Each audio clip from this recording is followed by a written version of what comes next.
आगे देखिए अपने 3 कालखंड हो गए हैं हिंदी साहित्य इतिहास के। पहला पढ़ा आपने आदिकाल, दूसरा भक्तिकाल, तीसरा रीतिकाल। तो हिंदी साहित्य के 3 कालों के बाद में जो चतुर्थ कालखंड या चौथा काल आता है उसका नाम है आधुनिक काल। कौन सा काल है? यानी कि जो वर्तमान में चल रहा है। अब इसकी प्रारंभिक समय सीमा अलग अलग विद्वानों ने अलग अलग बताई है। अलग अलग विद्वानों ने इसके अलग अलग नाम दिए हैं। तो वो दोनों चीजें हमें इसमें देखनी है किसने क्या कहा है। पहली लाइन देखिए कि गद्य साहित्य की प्रचुरता के कारण, प्रचुरता मतलब बहुत ज्यादा इसमें गद्य साहित्य लिखा गया है आधुनिक काल में। गद्य साहित्य आप जानते हो, कहानी, नाटक, उपन्यास, एकांकी, ये सब इसमें आते हैं, गद्य में आते हैं। कि बहुत ज्यादा गद्य साहित्य की प्रचुरता के कारण आचार्य रामचंद्र शुक्ल ने इसको क्या नाम दिया है? गद्य का। तो हमें याद क्या करना है कि आचार्य शुक्ल ने इसको क्या कहा है? गद्य का।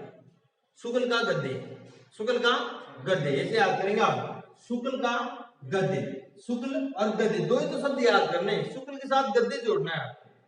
भाई आधुनिक काल को शुक्ल ने गद्य काल कहा है। काल तो पीछे है इसे, क्या कहा शुक्ल ने? गद्य। क्यों? गद्य साहित्य बहुत ज्यादा लिखा गया है इसमें। इसी के आधार पर आचार्य रामचंद्र शुक्ल ने कहा कि आधुनिक काल है, इसे गद्य काल नाम देना चाहिए। आगे देखिए मिश्र बंधु। मिश्र बंधु इस काल को क्या कहते हैं? वर्तमान काल। मिश्र बंधु इस काल को क्या नाम देते हैं? वर्तमान काल। अब इसे कैसे याद करेंगे कि मिश्र बंधु वर्तमान में जीते हैं। मिश्र बंधु वर्तमान काल में जीते हैं। मिश्र बंधु 3 भाई थे ना, श्याम बिहारी, सुखदेव बिहारी, गणेश बिहारी। तो मिश्र बंधु वर्तमान में जीते हैं। मिश्र बंधु वर्तमान में जीते हैं। तो मिश्र बंधुओं ने क्या कहा? इसको वर्तमान काल कहा। शुक्ल ने क्या कहा? गद्य काल कहा। मिश्र बंधुओं ने वर्तमान काल कहा। आगे देखिए डॉक्टर गणपति चंद्र गुप्त, डॉक्टर रामकुमार वर्मा, डॉक्टर बच्चन सिंह आदि ने इस आधुनिक काल को आधुनिक काल ही कहा है। यहाँ कहीं टेंशन को नहीं, आधुनिक काल ही से। अब किस किसने कहा ये हमें याद करना बहुत जरूरी है। गणपति चंद्र गुप्त, रामकुमार वर्मा, बच्चन सिंह। गणपति चंद्र गुप्त, रामकुमार वर्मा, बच्चन सिंह। तो गणेश जी, भगवान राम और अमिताभ बच्चन। आधुनिक समय में अमिताभ बच्चन गणेश जी और राम जी की पूजा करते हैं। आधुनिक काल में बच्चन गणेश जी और राम की पूजा करता है। याद हो जाएगा आपको। आधुनिक काल नाम दिया, बच्चन गणेश जी, यानी कि बच्चन गणेश जी और राम जी की पूजा करते हैं। तो गणेश जी गणपति चंद्रगुप्त, राम जी रामकुमार वर्मा। हो जाएगा यार। तो आधुनिक काल में बच्चन किसकी पूजा करता है? राम की और गणपति की। राम की और गणपति की। राम की और गणपति की पूजा कौन करता है? बच्चन। और कब? आधुनिक काल। तो आधुनिक काल नाम किसने दिया? गणपति चंद्रगुप्त ने, रामकुमार वर्मा ने और डॉक्टर बच्चन सिंह ने। तीनों ने क्या कहा है? आधुनिक काल को आधुनिक काल ही कहा है। फिर भी याद नहीं रहे तो ये लिख देना आप, गराब आधुनिक काल। ग से गणपति, रा से रामचंद्र, रामकुमार वर्मा, ब से बच्चन सिंह। गराब आधुनिक काल। गराब ने क्या कहा? आधुनिक काल। आगे देखिए आप। अब किसने क्या क्या समय सीमा वाले है भाई, इसका स्टार्टिंग कहां से हुआ आधुनिक काल का, इसके लिए देखिए आप। सबसे पहले ये नाम आएगा विद्वान गण आचार्य रामचंद्र शुक्ल। आचार्य रामचंद्र शुक्ल ने आधुनिक काल का आरंभ 1900 विक्रमी से माना है। 1700 से 1900 विक्रमी और रीति काल मानते हैं। तो 1900 के बाद स्टार्ट हो जाएगा आधुनिक काल। तो आचार्य रामचंद्र शुक्ल ने आधुनिक काल का स्टार्टिंग समय, आरंभिक समय क्या माना है? 1900 विक्रमी। 1900 विक्रमी, ये ध्यान रखना, शुक्ल के सभी में विक्रमी मिलेगा, है ना।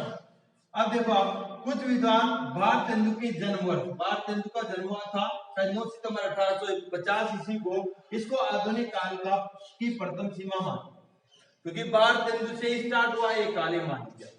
भारतेंदु ने लिखना प्रारंभ किया था। पुनर्जागरण काल करते, जागरूकता काल भी करते, आगे इनके अलग अलग भाग आएंगे बीच के। तो इसमें सबसे पहले बात आती है कि कुछ विद्वान तो ये कहते हैं कि भारतेंदु का जन्म हुआ था, वहीं से आधुनिक काल स्टार्ट हो गया। और भारतेंदु का जन्म हुआ था 1850 ईस्वी में। कब हुआ था? 1850 ईस्वी में। 1850 ईस्वी में किसका जन्म हुआ? भारतेंदु का। और भारत में 1857 में क्रांति हुई, तो उसके 7 साल पहले ले लिया, 1850 में भारतेंदु का जन्म हुआ था। आगे देखिए, भारतेंदु ने अपनी लेखन यात्रा 1868 में आरंभ की थी। 50 में इनका जन्म हुआ और 18 साल की आयु में इन्होंने लिखना शुरू कर दिया था। तो कुछ विद्वान कहते हैं कि इन्होंने जहां से लिखना शुरू किया, इसे भी आधुनिक काल का आरंभिक बिंदु माना जाता है। भाई इनका जन्म हुआ उसको मानते हैं कुछ विद्वान को, और कुछ विद्वान कहते हैं कि इन्होंने 1868 से लिखना शुरू किया था, तो वहां से आधुनिक काल का प्रारंभ मानना चाहिए। ठीक है। डॉक्टर नगेंद्र, ये भी आपको याद रखना है, डॉक्टर नगेंद्र ने 1857 से आधुनिक काल का आरंभ माना है। 57 से नगेंद्र मानते हैं, तो नंगी तलवारें लड़ी है 1857 में, तो 1857 को किसने माना इस समय आधुनिक काल का प्रारंभ बिंदु? नगेंद्र ने लड़ी थी, खूब लड़ी मर्दानी हो तो झांसी वाली रानी थी, तो नंगी तलवार लड़ी थी ना, तो नगेंद्र से याद रखेंगे आप। आधुनिक काल का आरंभ 1857 में कौन मानते हैं? Doctor Nagendra, doctor Nagendra. फिर एक बार और देखेंगे इन सभी को। मेन मेन चीज क्या याद करने आपको? याद करना है आपको कि आधुनिक काल को गद्य काल किसने कहा? आचार्य रामचंद्र शुक्ल। ठीक। आधुनिक काल को वर्तमान काल किसने कहा? मिश्र बंधु। मिश्र बंधु वर्तमान में काम करते हैं। और आधुनिक काल को आधुनिक काल किसने कहा? गणपति चंद्रगुप्त, रामकुमार वर्मा, बच्चन सिंह। ग्राफ गणपति चंद्रगुप्त, रामकुमार वर्मा और बच्चन सिंह ने क्या कहा? इसको आधुनिक काल ही कहा है। अब समझिए क्या आचार्य शुक्ल ने कहा से स्टार्ट माना? 1900 विक्रमी से। 1900 विक्रमी अगर सन निकालेंगे तो 1843 से जाएगा। और कुछ विद्वान भारतेंदु के जन्म वर्ष को 1850 को आरंभिक मानते हैं। कुछ विद्वान जो भारतेंदु ने लिखना शुरू किया 1868 से वहां से मानते हैं। और डॉक्टर नगेंद्र ने 1857 ईस्वी से इसका आरंभिक बिंदु माना है। ठीक है। अब आगे देखें। अब देखिए आपके आधुनिक काल को डॉक्टर नगेंद्र ने किस प्रकार से इसका अलग अलग इसके जो उप विभाजन किया है इसका, उनको क्या क्या नाम दिया है और उनकी समय सीमा क्या होगी। तो पहली बात तो हमें याद होना चाहिए कि डॉक्टर नगेंद्र ने आधुनिक काल का प्रारंभ 1857 क्रांति से माना। क्रांति नहीं, 1857 से माना है क्रांति। अब ध्यान रखें, नंगी तलवार लड़ी तो उसे न से आपको याद रह जाएगा नगेंद्र। तो 1857 की क्रांति से या 1857 ईस्वी से आधुनिक काल का प्रारंभ कौन से साहित्यकार मानते हैं? डॉक्टर नगेंद्र। कौन मानते हैं? अब 1857 से शुरू करेंगे फिर आगे। ठीक है। तो सबसे पहले काल को इन्होंने नाम दिया है भारतेंदु युग, या इसी का दूसरा नाम है पुनर्जागरण का, कि दोबारा लोगों में चेतना जागृत हुई थी उस समय। और भारतेंदु का जन्म हुआ इसलिए उसे वहां भारतेंदु का काल था। बाद में भारतेंदु ने लेखन किया, भारतेंदु बहुत कुछ लिखा है। 35 वर्ष की आयु तक की जीवित रहे, 1850 से 1885, उसमें लगभग 70 काव्य कृतियां लिखी थी उन्होंने और देश के कई लोगों को जागरूक किया था। तो बहुत बड़ा योगदान है उनका, इसलिए उसे भारतेंदु युग कहते हैं। तो देखिए भारतेंदु युग या पुनर्जागरण काल, दोबारा लोगों में जागृति आई, अंग्रेजों के खिलाफ तलवार उठाई। 1857 से आपने देखा होगा विद्रोह हो गया था अंग्रेजों के खिलाफ, दोबारा लोगों में जागृति आ गई थी। रीतिकाल में बिल्कुल सब ऐसे चुपचाप पड़े हुए थे एक तरह से। यहाँ से वापस क्रांतियां शुरू हुई, यहाँ से विद्रोह शुरू हुए, लोगों में जागृति चेतना आई। तो इसीलिए इनके नाम क्या है? भारतेंदु और पुनर्जागरण काल। तो 1857 से जागरण हुआ, तो ध्यान रखें पुनर्जागरण काल या भारतेंदु शुरू होता है 1857 से और इधर खत्म होता है 1900 ईस्वी तक। रह जाएगा यार, 1857 से 1900 तक भारतेंदु युग या पुनर्जागरण काल। ओके, किसके अनुसार? नगेंद्र के अनुसार। अगला नाम है द्विवेदी युग या जागरण सुधार का।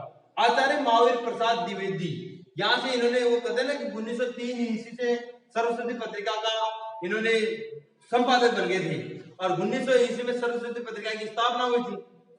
तो 3 साल बाद जैसे द्विवेदी बने और द्विवेदी उस समय छा गए। द्विवेदी सबसे ज्यादा कार्य करने वाले, लिखने वाले साहित्य के लेखक बने, लिखने वाले साहित्यकार थे सबसे ज्यादा। तो उस समय द्विवेदी का नाम सबसे ज्यादा चलता था।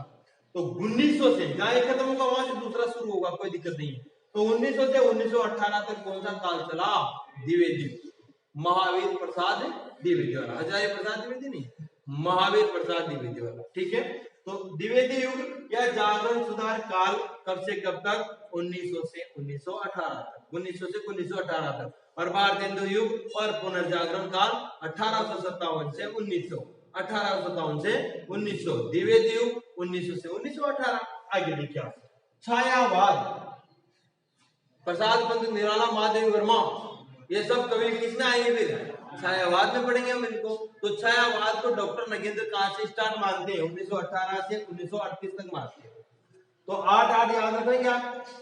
नगेंद्र ने 1918 से 1938 तक समय माना है छायावाद का। ठीक है। आगे देखिए आप छायावादोत्तर काल, यानी छायावाद का के बाद का काल। तो 1938 से अद्यतन वर्तमान तक वही काल चल रहा है उनके हिसाब से, लेकिन उसके इन्होंने 2 भाग किए। पहला क्या किया, प्रकृति प्रयोग, तो प्रकृतिवाद और प्रयोगवाद दोनों जोड़ दिए इन्होंने। आगे आचार्य रामचंद्र शुक्ल के अनुसार अपन ये वर्गीकरण लिखेंगे, तो आचार्य रामचंद्र शुक्ल ने प्रकृतिवाद अलग बताया, प्रयोगवाद का अलग समय बताया है, लेकिन इन्होंने दोनों को एक साथ लिख दिया है। प्रकृति प्रयोग काल 1938 से 1953 तक, 38 से 53 यानी छायावादोत्तर काल शुरू हुआ ना 38 में, तो ये इसी के अंदर आते हैं, तो ये इसी में शुरू होगा। 1938 से 1953 तक क्या मानते हैं, छायावादोत्तर काल। भाई छायावाद के बाद का काल तो छायावाद यहाँ तक 38 तक माना, उसके बाद का काल 38 से 53 तक। कौन सा, प्रकृति प्रयोग, इन्होंने प्रकृति और प्रयोग दोनों एक साथ जोड़ दी। तो प्रकृति करोगे प्रयोग करोगे तभी तो प्रकृति होगी। लास्ट वाला देखिए आप, नवलेखन काल, वर्तमान में जो लिखा जा रहा है वो सब आगे नवलेखन काल में 1953 से अद्यतन। देखो 57 से शुरू हुआ, 53 में खत्म हुआ, 53 के आगे भी चलता जा रहा है, लेकिन अभी आगे नहीं पता कहां खत्म हुआ। अद्यतन अभी वर्तमान में जो चल रहा है सब इसी में आ जाए, 1953 से अद्यतन। अब दोबारा याद करें, डॉक्टर नगेल ने आधुनिक काल को निम्नलिखित भागों में विभाजित किया है। देखिए पहला काल इन्होंने भारत हिंदू युग पुनर्जागरण काल 1857 से 1900 ईस्वी तक, ठीक है। दूसरा द्विवेदी काल या जागरण सुधार काल 1900 से 1918। तीसरा छायावाद 1918 से 1938। तीसरा छायावादोत्तर काल 1938 से अद्यतन। इसके दो भाग हैं, पहला प्रकृति प्रयोग 1938 से 1953 और दूसरा नवलेखन काल 1953 से अद्यतन, ठीक है। आगे चलते हैं। अब देखिए आप आचार्य रामचंद्र शुक्ल के अनुसार, डॉक्टर नगेंद्र के अनुसार हमने अभी पढ़ा कि उन्होंने आधुनिक काल को कितने उप विभागों में बांटा है और उनका क्या क्या नाम दिया है, उनकी समय सीमा क्या बताई। अब आते हैं आचार्य रामचंद्र शुक्ल के अनुसार। देखिए सर्वमान्य मत है, पहली बात है ये सर्वमान्य मत या समग्र दृष्टिकोण से सब कुछ देखते हुए आचार्य रामचंद्र शुक्ल द्वारा प्रदत्त 1843, अगर विक्रमी समझ करें तो 1900 विक्रमी समझ है ना, 1843 ईस्वी को आधुनिक काल का प्रस्थान बिंदु स्टार्टिंग पॉइंट मानते हुए इसका उप विभाजन निम्नानुसार किया जाता है।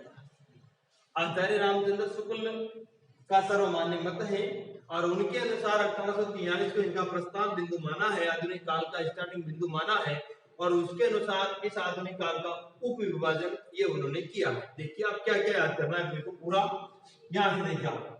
हमने वहां पढ़ा था भारत हिंदू युग नगेंद्र में सबसे पहले स्टार्टिंग 1857 से, लेकिन इन्होंने 1843 बताया है और उसको भारत हिंदू युग के पहले का समय कर दिया, पूर्व भारत हिंदू युग, पूर्व जोड़ दिया ना भाई, भारत हिंदू युग के पहले का समय 1843 से 1868 तक माना, ठीक है।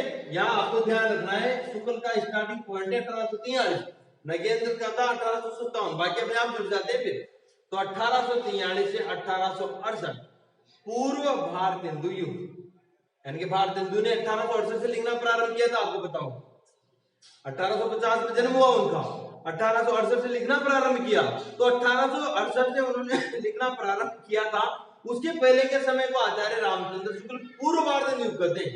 भाई उन्होंने लिखना स्टार्ट नहीं किया था, उसके पहले वाले समय को अपन भारत हिंदू कैसे कहेंगे, उन्होंने जहां से लिखना शुरू किया वहां से मानेंगे भारत हिंदू, तो उसके पहले वाले समय को उन्होंने पूर्व नाम दे दिया, पूर्व भारत हिंदू 1843 से 1868, ठीक है।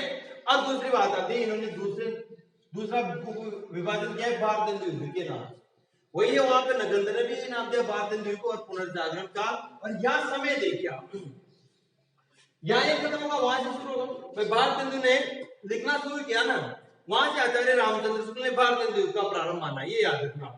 और भारत हिंदू ने 1868 में लिखना शुरू किया था, तो 1868 से 1900 ईस्वी तक।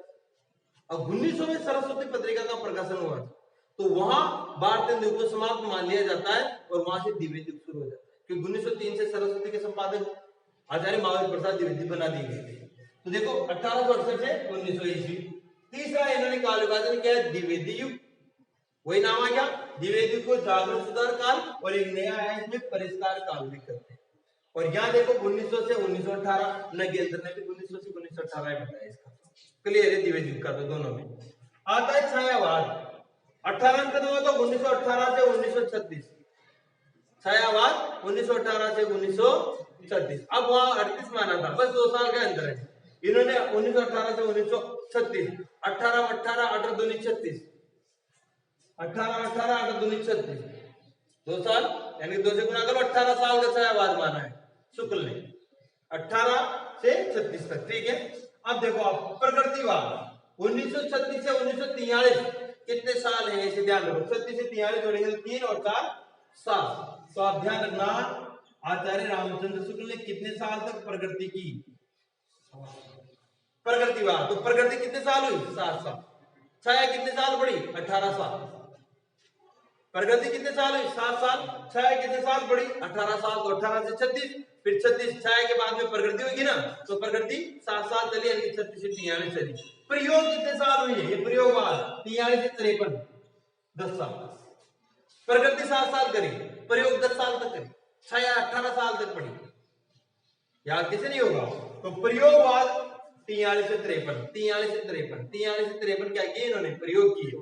अब देखो आगे नई कविता, तो वो वहां आपने देखा ना 1953 से अध्ययन छोड़ दिया था उन्होंने, तो 1953 से नई कविताएं शुरू हुई, और ये इन्होंने कहा था माने 1960 तक माने। लेकिन फिर इन्होंने कहा आगे की कविता भी नई थी, लेकिन उस समय जो पुरानी परिपाटी को छोड़ के कविताएं शुरू हुई थी, तो उन्होंने उसको नई कविता नाम दिया, और वो 1953 से 1960 चली। फिर आगे भी कविताएं चलती रही, तो उनको साठोत्तरी कविता नाम दे दिया, 60 से। ये साठोत्तरी कविता 1960 से अद्यतन यानी कि निरंतर लगातार वर्तमान तक। ये लीजिए इनका आचार्य शुक्ल का वर्गीकरण हो गया। दोबारा देखिए आप, आचार्य शुक्ल ने 1843 से स्टार्टिंग माना है आधुनिक काल का। तो सबसे पहले इन्होंने पूर्व भारतेंदु युग 1843 से 1868, 43 से 68। भारतेंदु युग का पुनर्जागरण काल 1868 से 1900 तक। द्विवेदी युग जागरण सुधार काल या परिष्कार काल 1900 से 1918। छायावाद 18 से 38, सॉरी 36, नगेंद्र ने माना 38 ना। प्रगतिवाद 7 साल हुआ तो 46 से 36 से 43, और प्रयोगवाद 10 साल हुए तो 43 से 53। नई कविता 53 से 60, साठोत्तरी 60 के बाद। ठीक है, ये हुआ आचार्य रामचंद्र शुक्ल के अनुसार।